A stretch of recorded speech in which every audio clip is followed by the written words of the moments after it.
Hey gang, it is Professor Yost here. I'm going to give you the sort of rapid fire lecture tonight on existentialism. So, as you probably already know, we don't have in-class meeting tomorrow, which is Tuesday, but we'll be back in class on Thursday, picking up on actually the Marx reading, which I mailed you via email last week. So today, what I wanted to do is give you kind of a short, concise lecture on existentialism, which is the philosophy that Albert Camus espoused in his text, The Myth of Sisyphus, which we read last week. So, as you probably could pick up from class, I'm really fired up about existentialism. It's like one of the first philosophies that I really read about, other than Plato, that I really enjoyed and kind of spoke to me. So hopefully you got something from it. I'm not saying I'm an existentialist. I'm just saying that there's some profundity there for me, at least, that it sort of holds a special place for me. So let's just kind of jump right into the material here. So remember where we are, first of all. Camus writing in the 30s, 40s, 50s. That's the 1930s, 40s, and 50s, right? So this is like your grandparents were alive, maybe even your parents were alive, probably your grandparents were alive. And the big event really is World War II. So World War II is roughly from like 1938, 39 to 1945, depending on what you're calling the beginning and end dates. But I'm going to come back to this point in just a second. But World War II is really kind of a fundamental moment in Western history that in part, gave rise to existentialism as a thought idea or as a philosophy. So I'm going to come back to that in just a second. But before I do, I want to talk about what was going on before World War II and the philosophical ground that was already laid in anticipation of existentialism. So remember, we've studied philosophy up through kind of Descartes and Hume, and we talked about like the rationalists and the empiricists, and there was this intellectual debate about what we can really know and what knowledge actually is, whether we can know it through our senses or whether we can know it through reason. Well, in the late 1800s, a philosopher named Friedrich Nietzsche, who was a German philosopher, basically argued that that whole distinction and even the philosophy that came after it, Immanuel Kant's what's called transcendental idealism, we didn't cover it, but even the solution that came about from Immanuel Kant was missing this deeper truth about the nature of knowledge. And so for Nietzsche, the problem with Western philosophy is that it's always been a search for capital B being. So this is a metaphysical question. Right? It's always been a search for the unchanging, static, eternal truth that's out there. This is, you can think of Plato's forms or capital G God, right? Philosophy has been obsessed with this idea that there is this eternal truth that's out there somewhere that is unchanging, and that if we can just grasp that truth, that will um, somehow what, I don't know, liberate ourselves, fully come to understand our existence, that will reach human flourishing or happiness, that will achieve wisdom. Different philosophers have different ideas on what happens when we come to know the eternal truth. But the idea is that there was an eternal truth, or at least that's what Nietzsche says most of Western philosophy thought or was thinking. But the problem, Nietzsche says, is that there isn't a universal truth. There is no capital T truth out there. Instead, what there are truths, small t truths. There are contingent truths, truths that change according to the whims and values of human activity. That truth itself is just a production or a human construction. And so this is the big key for Nietzsche. Nietzsche says there is no capital B being out there. There is no God. In fact, Nietzsche famously proclaimed God is dead. So there is no metaphysical, eternal, unchanging reality out there anywhere. Instead, what there is becoming. So there's not being, there's becoming. There's the eternal unfolding or flux or change of whatever this is. He wouldn't even use the word reality in the way that we use it metaphysically, like that there is a real there. He would say something like, when we look around and experience the world, what we experience is this eternal becoming, this constant unfolding. And so for Nietzsche, there's this priority of becoming over being, change over eternal substances, or flux over the static idea of truth.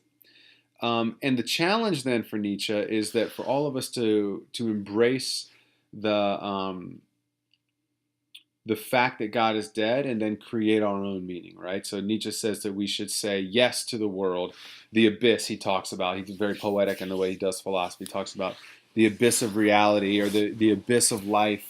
That is, life is fundamentally meaningless, and that is like looking into an abyss, is like a big dark hole or a dark chasm or something like that. So we're all looking down into the darkness, and he says the darkness looks back at you, and your job is to say yes in its face, to sort of not deny or defy the abyss, but to embrace it.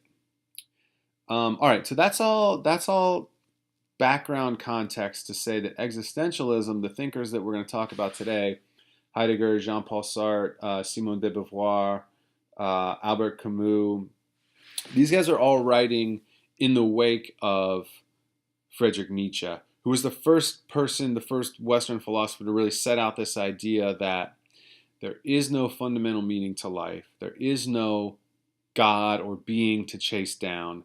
Instead, what there is change. Just constant, capricious, somewhat arbitrary change that's happening.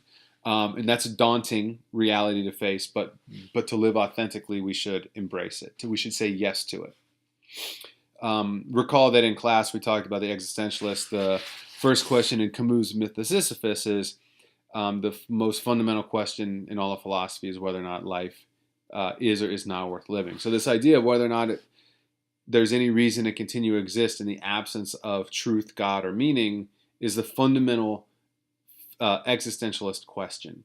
It's very different, you can see, from Descartes or Hume, who are interested in some ways, these technical questions about what can I know?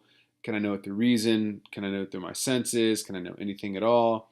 For the existentialists, they want to re-inject philosophy with this very real, lived human experience of what it means to be human. So they use words like anxiety, anguish, despair, and other sad words, forlornness. Not everything is sad, but a lot of it has kind of charged with this heightened attention to our position of meaninglessness. The point is that for the existentialists, these aren't just emotions. Like, I don't just feel anguish in my existence. They're trying to say that the word anguish characterizes a certain mode of being, a certain way that we as human beings exist in the world. So it's a very different project. It's a philosophical project, but it's a different kind of question than what can I know? In other words, it's kind of who should I be, or what should I do, but not quite with the ethics inflection like it is with Kant and John Stuart Mill, or Mills. Instead, it's more of like this lived reality kind of question. So let's get into that here for a second. So we talked about Nietzsche. He set up the problem, right? God is dead, and our task is to affirm life despite its meaninglessness. So there's a series of thinkers that build on what Nietzsche said. The first is, and I won't spend too much time on the guys that we don't cover in class, but the first is just to be aware of him as a German philosopher named Martin Heidegger. So Martin Heidegger was writing in the early 1900s, and he wrote, his big book was called Being in Time. And his basic position is, yeah, Nietzsche's pretty right about the way things are going, or the way we're experiencing the world. But for Heidegger, he wanted to really kind of, almost like an archaeologist, pay really close attention to the details of how we live our lives. So his philosophy was trying to describe how we go about creating meaning and engaging the world in a meaningful way. So his question was, how is it that we understand our own being in the world, our own being as human people? And he characterized it really, I mean, he wrote a lot in Being in Time, but I'd like to boil it down to two ideas. He says, two things really characterize our existence. The first one is that we experience the world as though we were thrown into our existence. In other words, we just land in this place and time, right? Like, I was born in Cincinnati, Ohio in 1980. Like, it's just this arbitrary thrownness is the word that he uses to describe. So we find ourselves thrown into a world in which we don't belong. We don't belong in it because, as Nietzsche pointed out, there's no point in it. There's no meaning built into our world. It's just a world that exists, and we're thrown into it at some arbitrary point. So that's the first sort of way that we experience the world. And then the second thing that he says is not only are we thrown into our existence, but we also are beings toward death. So all of our existence is framed by our anticipation of our impending death. Now, that's not to say that you walk around all day with your head into the ground saying, oh gosh, gee, whether I eat a hot dog or a hamburger, it doesn't matter because we're all going to die anyway. In some ways, maybe we do that. I mean, maybe we do, maybe we don't. But Heidegger's point is that sort of always operating in the back of your mind in the way that you engage the world is the reality that it's going to end for you. That there's this impending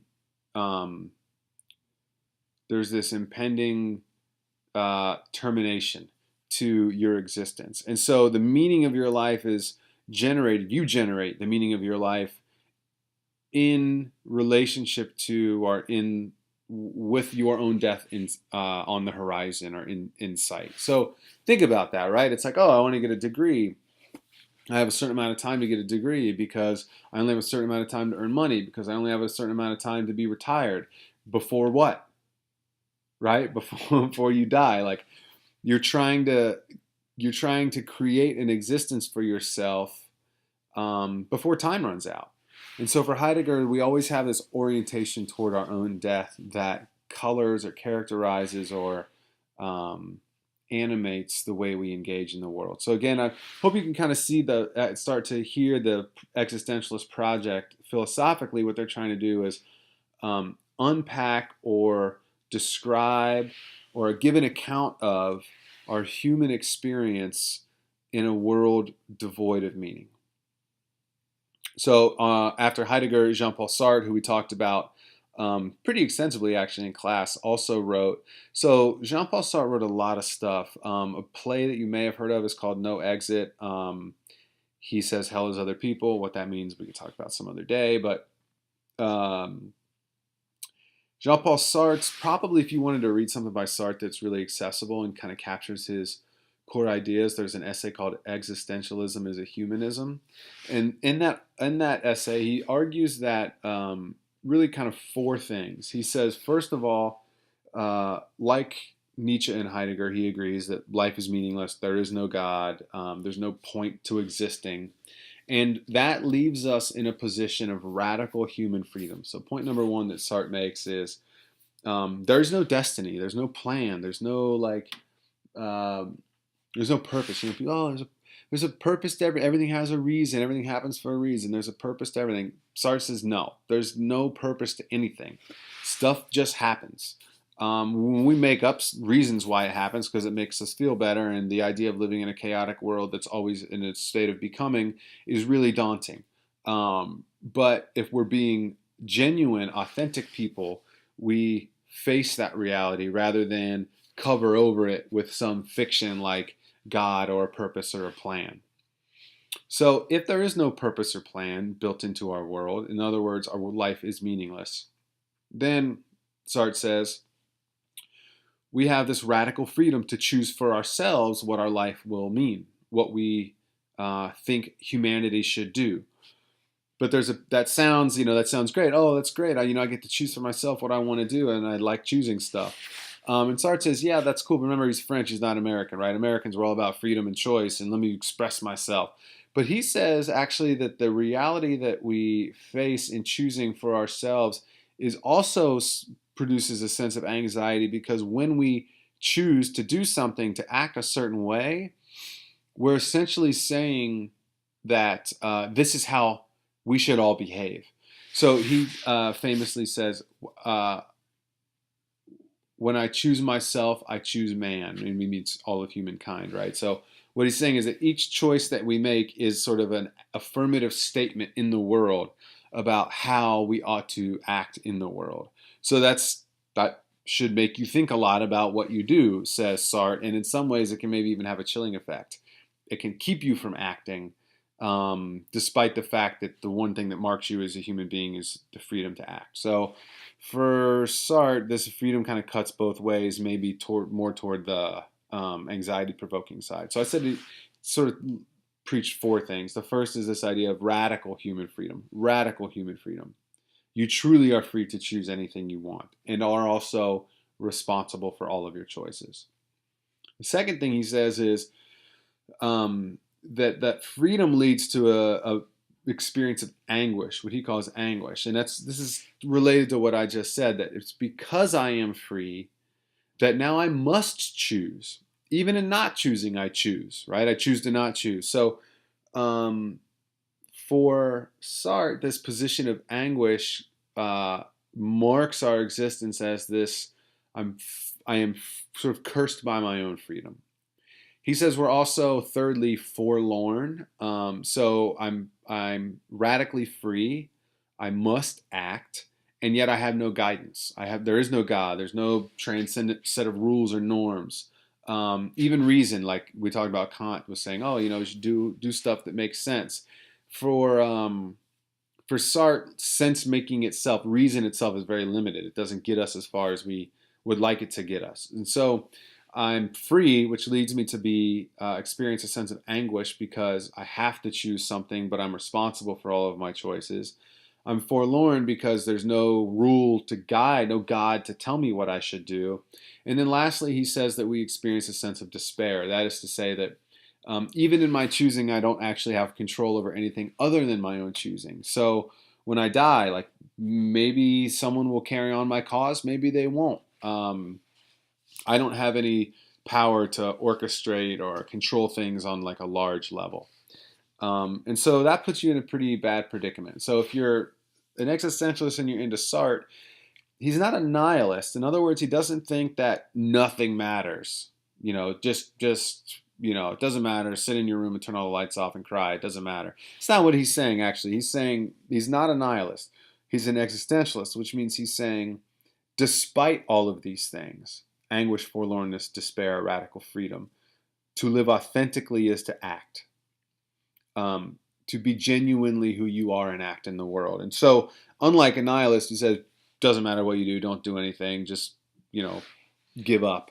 The existentialist says, it's precisely because it's an open world that we live in, you must act. So there's this affirmative kind of yes saying built into or baked into the existentialist philosophy. All right, so that brings me to Simone de Beauvoir, who is Jean-Paul Sartre's, she's a philosopher, is who she is. She was a lover of Jean-Paul Sartre for a while. She's a philosopher, I know. She wrote amazing work. Her most famous book is called The Second Sex, and she basically does a feminist existentialist read on our experience. So she talks a lot about how women experience the world philosophically under what she calls the male gaze. So she talks a bit about how there's this experience that women have of moving around in the world in such a way that they are attentive to the fact that the male gaze, the male, like the look, male looks are constantly zeroing in on them and pressing in on them. And so they alter their behavior. They even adhere to standards of beauty which are transposed onto them vis-a-vis the male gaze. In fact, she even talks about how for some women the male gaze itself is internalized and then cast back out, so that it's judges other women because of the internalized male gaze that they've brought onto themselves. So my point is that there's a lot of great work on Simone de Beauvoir, but The Second Sex is outstanding. It's super insightful. So her sort of existentialist vein is this feminist read of existentialism. So she's talking about freedom from a female or feminist context, right? She's talking about anguish and despair from a feminist context. So she's adding this specialized insight into the philosophical analysis of what it means to be human as a feminist. So that leads us to our last philosopher, who is Albert Camus, who we talked about in class. Now, Camus wrote The Myth of Sisyphus, and He's a bit different than Sartre, and one of the big differences. Well, let's talk about the things that are the same first of all. So for Camus, he definitely thinks that Nietzsche, Heidegger, Sartre, Simone de Beauvoir, they're all right when they say that life is meaningless, fundamentally meaningless. There's no capital T truth out there. There's no God or anything like that. He also values lived experience over sort of rational explanations for our lives. In other words, he doesn't think that the project of philosophy should be to give a logical account of how we come to know stuff like a rationalist would or Descartes or something like that. Instead, what Camus says in The Myth of Sisyphus is this. He says that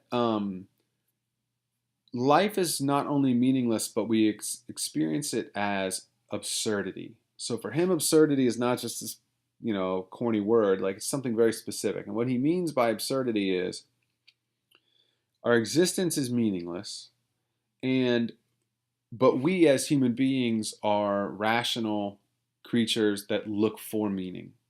And that conflict, that juxtaposition between a meaningless existence and a creature that's seeking meaning creates an experience of absurdity that he says we all feel fundamentally, which is this idea that um, I desire something that isn't there.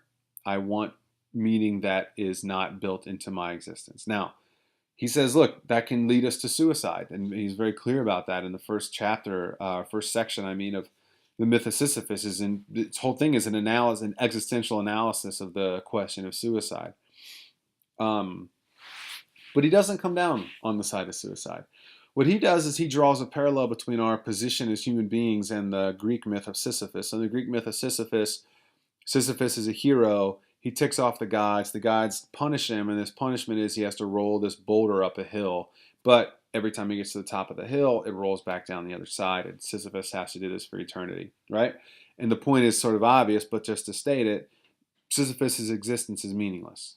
The hill is going to always be there. The rock's always going to roll down the other side. There's no point in rolling the rock back up because it's going to roll back down. And so Camus says, very much like Sisyphus, we're all sort of rolling the rock of our existence around there's no end in sight, there's no meaning that we're going to find. But he says, what distinguishes Sisyphus from the nihilist is that you have to imagine Sisyphus happy.